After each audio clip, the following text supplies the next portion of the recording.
এর বিয়ে করা ভালো, হালাল স্ত্রী বাড়িতে রেখে দেছে। আর বিয়ে করা হালাল স্ত্রী বাড়িতে রেখে দিয়া পরের বিয়ে করা, পরের মোহর দেওয়া, পরের স্ত্রীর কাছে যারা রাত্রে কাটায় ওদের সঙ্গে জেনা করে। এই কারণে আল্লাহ এদেরকে শাস্তি দিয়েছে। রান্না করার রুচি মাংস ছেড়ে দিয়া এরা পচা সড়া দুর্গন্ধযুক্ত মাংসগুলো এরা হুড়াহুড়ি করে খাচ্ছে। ভাইরে আমার, পরের স্ত্রী হলো মানে একটা বুমির মতন, ছাঁটের মতন। ভাইরে আমার, যারা মানে ওই পচা ছড়া মাংস খায়, পরের স্ত্রীটা ভাই একবারে অনরোজ লয় ভাই। আপনি বুমি খেতে পারবেন? যে বুমি করে দেয়, পায়খানার পাঞ্জরে খাড়িয়ে থাকা যাবে, কিন্তু যদি কেউ বুমি করে দেয়, বুমির পাঞ্জরে খাড়িয়ে থাকা যায় না। কত লোকের দেখালি বুমি হয়ে যায়, হয় না? বুমি কেউ বরদাস্ত করতে পারবে না। কিন্তু লোক পৃথিবীতে নিজের স্ত্রী ভালো লাগে না, পরেরটা খুবই ভালো। নিজেরটা যদি একদম শ্রীদেবী হেমা মালিনীর মতন হয়, খুব সুন্দর, বলে আরে ভাই ভালো লাগে, পুরানা মডেল গাড়ি চলবে না, চলে ওটাও। পরের যদি একটু মানে ট্যাং ছোট হ্যান্ডিক্যাপও হয়, বলে আরে বাপরে চেহারা মাথা খারাপ।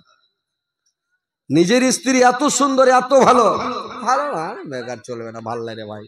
হ্যাঁ, মানে যে দেখে দেখে দেখে দেখে মানে জিয়াই লেগেছে, বলে ভালো লাগে। পরের থেকে একদিন হঠাৎ দেখছে তো আরে বাপরে, এই তো দেশের প্রথা। তো এই লেগা ভাই পরের স্ত্রী যে বুমি, পরের স্ত্রীর কাছে যাবেন না, পরের স্ত্রীকে ভালোবাসে না। এই জন্য আল্লাহ বলেছেন তোমরা পরের স্ত্রীর দিকে চোখ তুলেও দেখিও না, তাকিয়াও দেখিও না, ওদের দিকে নজরে করে দেখিও না। কেন? যে ওরা হচ্ছে পরের স্ত্রী, দেখলেই তোমার গুনাহ, দেখলেই তোমার পাপ।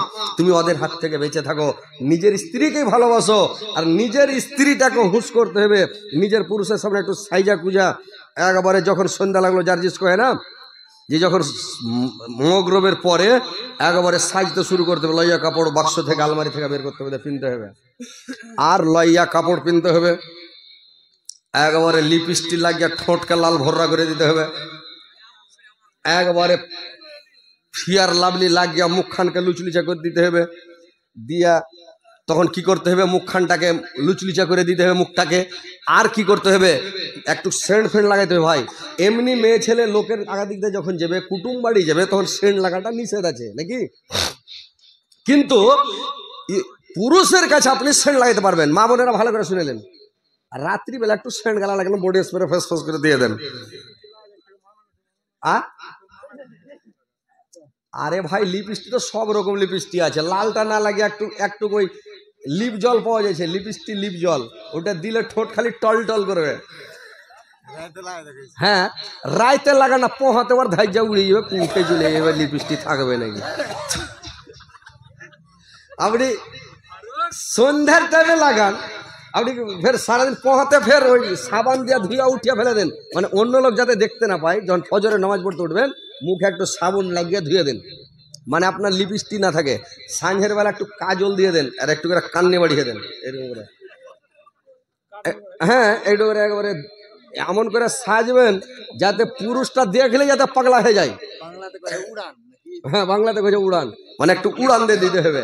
তো এরকম করে পুরুষটার সামনে একটু সাইজা কুজা আপনাকে স্ট্যান্ডার্ড হয়ে থাকতে হবে, বুঝতে পারছেন? মা খালার একটু ভালো করে শুনেলেন যে সন্ধ্যার টাইমে একটু সাজা কুজা করবেন, একটু সাইজা কুজা স্ট্যান্ডার্ড হয়ে থাকবেন।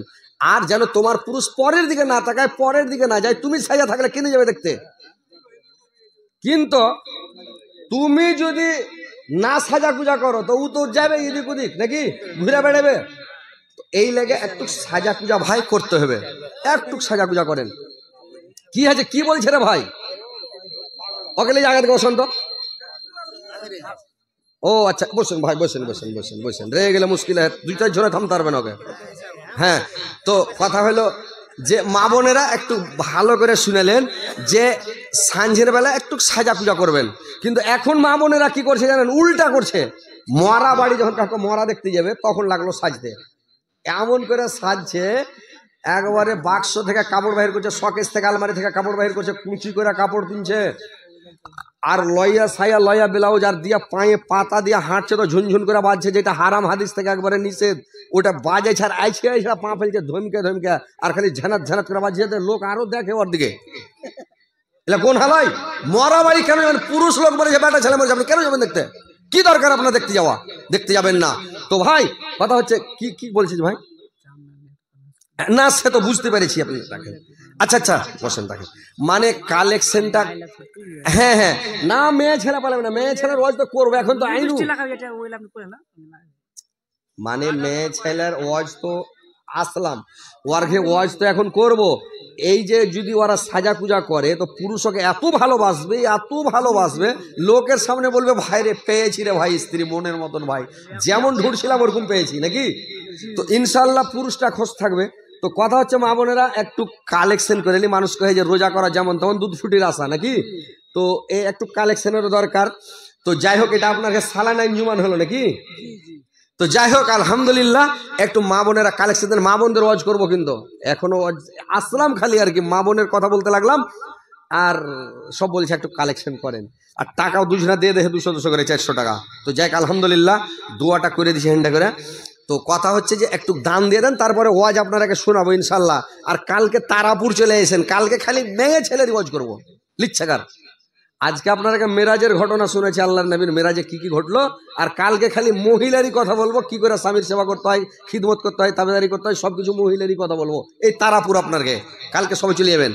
তো কথা হচ্ছে ইনশাল্লাহ আপনারা একটু কালেকশন ভাই দেন, মন খুলা, অন্তর খুলা, প্রাণ খুলা, যে আমার ভাইজানেরা এই কালেকশনটা হবে মসজিদের মাদ্রাসার উন্নতি কল্পে, মানে মাদ্রাসার উন্নতি কল্পে জালসা। এটা হবে একটা সাদকা জারিয়া, কিয়ামত পর্যন্ত আপনার কবরে ভাই নেকি পৌঁছিতে থাকবে।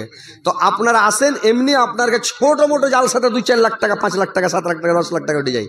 আপনাকে এখানে এই রামচাঁদপুর কেওয়ালা আর বছর এসেছিলাম, কেওয়ালাতে, রামচাঁদপুর কেওয়ালা, তো একটা ছোট মোটো জালসা তাও 16 লাখ টাকা উঠেছে।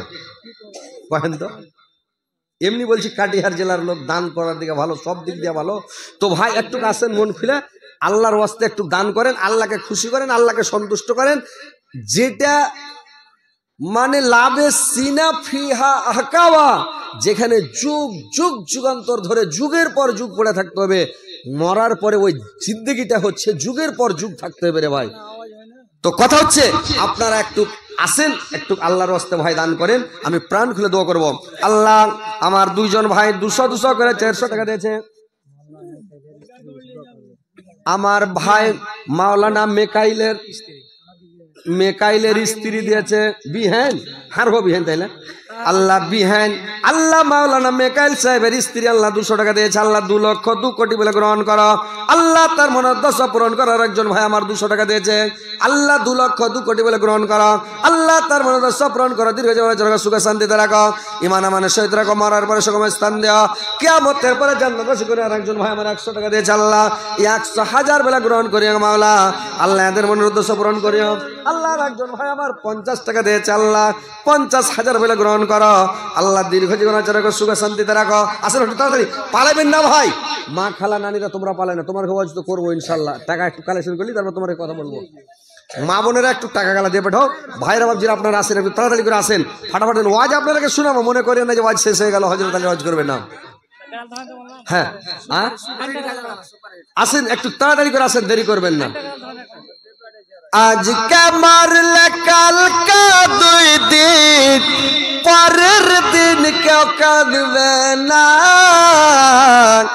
যাদের জন্য করলা কামাই মরলে তারা চিনবে না।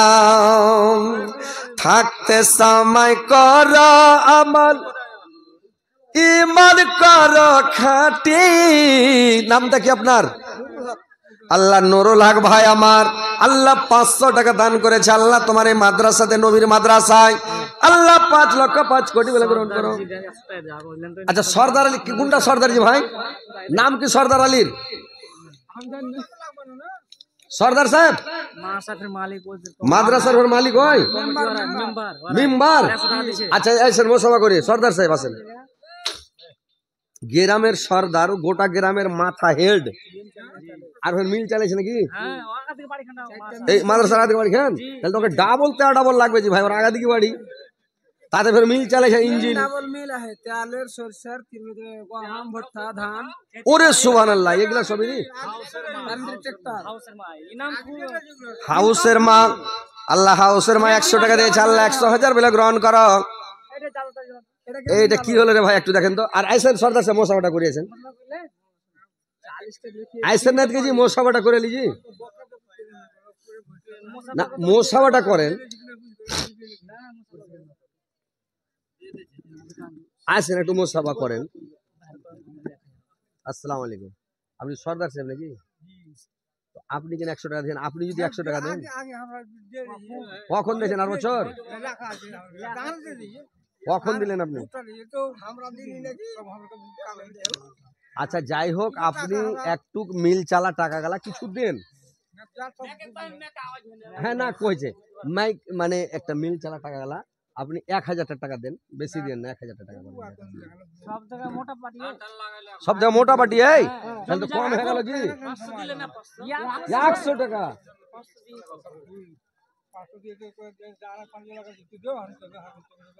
আচ্ছা যখন এই মাল না বলে দিলে কিনা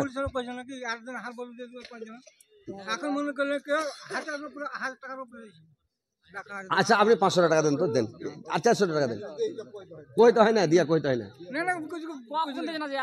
হ্যাঁ এখন দেন 500 টাকা হ্যাঁ দেন দেন দেন ওরে আল্লাহ রে আল্লাহ রে সুবহানাল্লাহ আল্লাহ আচ্ছা আচ্ছা আগে কিছু লেখালছেন হ্যাঁ আপনারা কি চালাইতে আপনারা না দিলে কে চালাবে এই মা বোনেরা তোমরা পালাপালি করিও না তোমার ঘে ওয়াজ করব তোমরাকে একটু ওয়াজ শোনাবো তোমার ঘে ওয়াজ শুনে যাও তোমরা কি করে জাহান্নাম থেকে বাঁচবে জাহান্নামের আগুন থেকে বাঁচবে শাস্তি থেকে বাঁচবে তোমার ঘে ওয়াজ করবো এখন তো তোমরা পালায়ও না দান গালা একটু দিয়ে পাঠাও তাড়াতাড়ি জাহান্নাম থেকে যদি বাঁচার মন থাকে আল্লাহর নবীকে 50 টাকা নেই পরে লিয়েন কে টাকাটা কে দিলে দেন তো টাকাটা কে দিলে আপনি দিলেন মাত্র 50 টাকা আসসালামু আলাইকুম মোসাফা করেন নাকি হ্যাঁ তো ওই লেওয়া লাগি তো মোসাফা করতে চাইছি আর 1 ঘন্টা দেন আর 1 ঘন্টা আলহামদুলিল্লাহ 600 হয়ে গেল নাকি এরা নরম দিলের মানুষ ভাই দিলটা খুবই বড় আল্লাহ এর অবস্থাকে খুব বড় করে দিও আল্লাহ পয়সাওয়ালা করে দিও যাতে বেশি করে দান করে আলহামদুলিল্লাহ খুবই ভালো মানুষ আলহামদুলিল্লাহ এখন 50 টাকার অভাব ছিল এখন 50 টাকা হয়ে গেছে আলহামদুলিল্লাহ আল্লাহ আর একজন ভাই জান আমার 100 টাকা দিয়েছে আল্লাহ 100,000 মিলে গ্রহণ করো আল্লাহ তার মনের উদ্দেশ্য পূরণ করো দীর্ঘ জীবন রাখো সুখে শান্তিতে রাখো আল্লাহ আর একজন ভাই আমার 200 টাকা দিয়েছে আল্লাহ 2 লক্ষ 2 কোটি মিলে গ্রহণ করো